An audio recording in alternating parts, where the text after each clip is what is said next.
When lives are on the line, it is work that can literally take you anywhere. Now, thanks to two men who agreed to share their stories, our cameras are going where they've never been before. Deep in the woods of central Connecticut is where Michael Jasowitz spent his 41st birthday.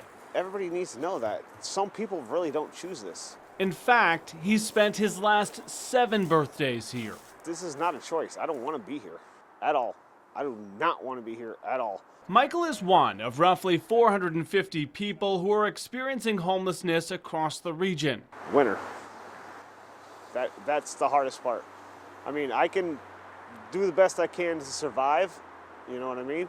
But I mean, I don't have like almost no friends at all. No, my family doesn't care about me. So I'm completely alone. He says a lost job and complicated family dynamic led him here. We built this, and this is all supposed to be temporary. None of us expected to be out here this long. We found the Connecticut native living in a multi-room encampment he built by hand. This brick and some rusty nails in the ground is what built this entire place. Wow, impressive. Brick and some nails. He's one of more than 70 people who are classified as unsheltered in central Connecticut, someone who doesn't have a traditional roof over their head. He invited us inside the place he's called home. I got my little kitchen. I don't have to get my little propane tank. I got a freaking, I can cook. Okay. And a little storage room in the back there. And then the bedroom here. What do you do for electricity? I used to, at one point, as you see, I got the whole place set up for electricity, but people keep stealing my generators, so yeah, it's not fun. Outreach. We met Michael while on foot with New Britain's Friendship Service Center. I meet them where they're at, and it's certainly try not to leave them there. Miguel Rodriguez leads the nonprofit's homeless outreach team.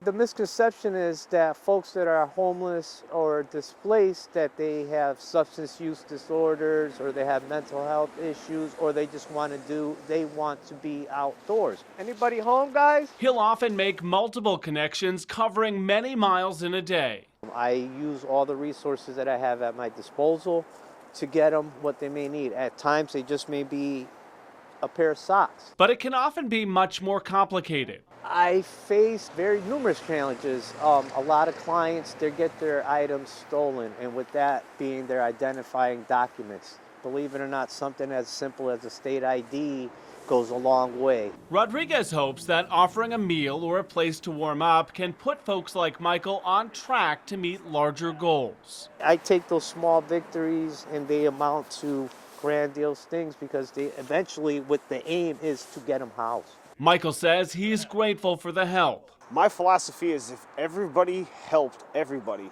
nobody would ever go without.